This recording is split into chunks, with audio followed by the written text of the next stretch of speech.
doesn't love Indiana Jones? I've got two copies of the first issue, and mainly this is just because I happen to, this is like a family favorite of ours. My mother absolutely loves Harrison Ford.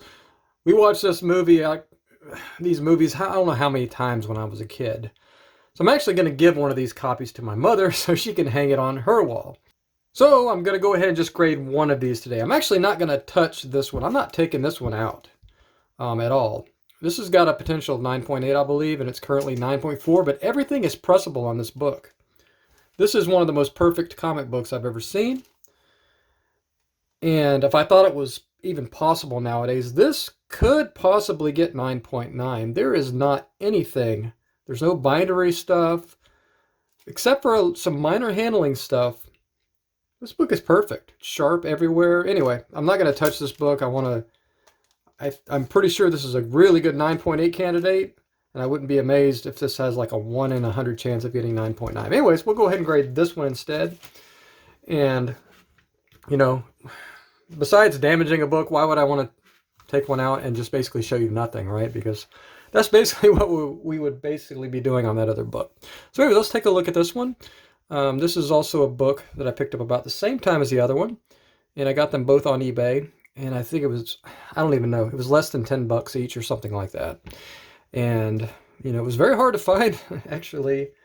I say very hard, it took me like, you know, I was trying for like 3 or 4 weeks to, you know, I bid it on a couple that I didn't get. I wasn't going to pay more than 20 bucks for this book, but I happen to be, I think, the only bidder on these books, and they just look perfect on eBay. When I got this one in, it had some moderate wear to it, and we're going to go over that right now. So, you know, I always look for good corners, and this had exceptional corners on it in the pictures, and it still does in person here. This edge is good. Nothing on the top edge either. It's got a little bit of a jagged cut to it here, but that's just from printing or cutting after printing. And bottom edge is perfect as well. This has one of those bleed over spines where the white bleeds over, and I always look for that in books because if you can get that, it kind of mitigates a lot of, you know, color breaking spine ticks. So let's just take a look here. This has some creasing down here and some creasing here, but it does not break color, which is kind of cool. There's a tiny minuscule little color break here on this black line here, and there's one right here as well. But that's the only two, actually there's one here as well, I'm sorry. There's 3 of those. But if you hold it at this length, you can't even see them. So they're negligible, right?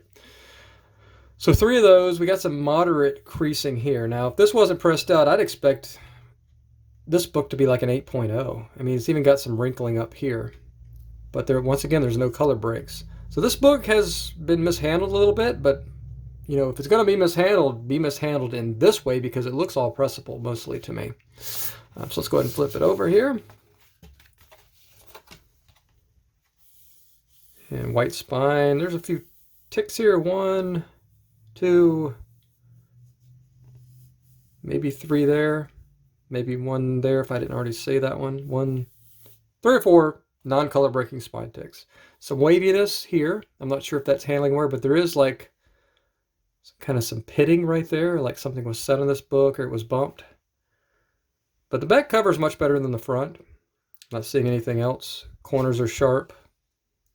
This one's kind of a slight bend to it here, and it's been bumped here, but I think that'll press down. It doesn't look like it's actually damaged. And as far as the top and bottom of the spines, this one looks good. Man, my eyes. This one looks good as well. That might be bumped a little bit, but I actually might clean up a little bit with a press. Okay. So the inside, you know, this is the era of 80. This is 82. So this could very well just be considered white pages for 82. Paper quality was not that great from what I've seen in the early 80s. So it could also be off white to white. You know, it's kind of an even yellowing, so it might get off white, or they might just consider this white pages because of this era. It doesn't really matter. I'm not really concerned about that. It's not, you know, it's not like this is just a pure yellow book. I mean, this is just what you expect when you open up a 70s, 80s comic book. You expect it to not be pristine white like the backing board here. But sometimes I remember getting them on the newsstand, and this is kind of what they look like, you know. This isn't age, this is just the paper, right? It's kind of an off-white paper.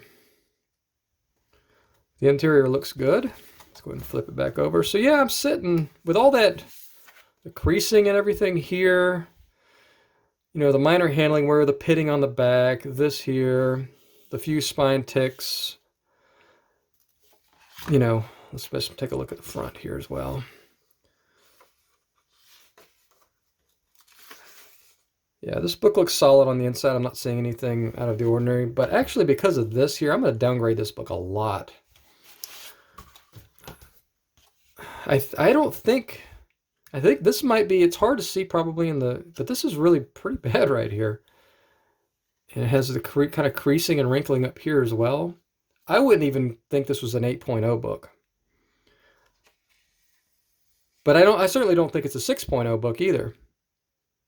So I'm going to meet it in the middle. I think this is a 7.0 book if I were to send it in like this. So this is one of the cases where most everything is pressable. The only non-pressable things I really see are these 3 tiny non-color break, or I'm sorry, tiny color breaks in the spine. And you know what? I think this is probably a good chance of 9.6 with an outside chance of 9.8 after press. I think probably 20% of the time this might get 9.8 after a press. Now obviously we got to allow for some of this stuff might not press out, so I wouldn't be amazed if it's 9.4, but I'm pretty confident this is going to be a 9.6. So we go from a 7.0 to a 9.6 is my thought process, which is a pretty big jump. But when you get this stuff here, you know, if it's showing up in the there, that's probably a really good angle. You can see that. I'm looking at my camera right now. It's pretty hard to do this. I'm going to roll with that though. I think 7.0, but I think after press, you know, I wouldn't be amazed if I get 2 9.8s out of these Indiana Jones first books, but I'm certainly happy with 9.8, 9.4, or 9.6 and 9.4, even 9.4, 9.2. Who am I kidding? Anything 9.0 or above, man, I'm fine with it. That's high grade and it looks great on the walls, so we can't be too picky, but it would be amazing to get 2 copies of 9.8. Not that this is like a super valuable book. It's more, you know, we don't just collect for value, right? We collect for things that we like, and that's kind of where I'm at on this. Probably half my collection is for like keys and things like that. Maybe some books I don't necessarily would have never read in the day, and some of it's for stuff that I just would have ate up as a kid. Like reading these comics was amazing when I was like 8 when this book came out. And I was really into Indiana Jones. Who wasn't, right? So anyway, I appreciate you stopping by and watching this video. If you have any comments or questions, or just think I'm way off on my grading here, what do you think a book with this kind of wrinkling, creasing here on the cover, do you think that's more of a 6.0? Do you think I'm low? Do you think this is like 7.5 or 8 even? You know, I get it out every once in a while. But yeah, I've read all the guides. I kind of know what everything is. I've made a chart. You can check that out, another video of mine on, you know, how to ballpark grades and things like that, especially online.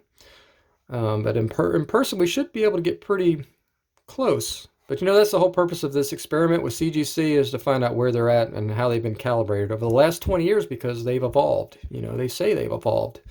And we want to see, you know, or is this considered just a shoe-in for a 9.8 now? Or should this be like, oh, they're a little tougher now, maybe this is a 9.4, obviously, you know. But I want to learn this stuff. That's kind of why we're doing this submission. But thanks again. Enjoy the rest of your day.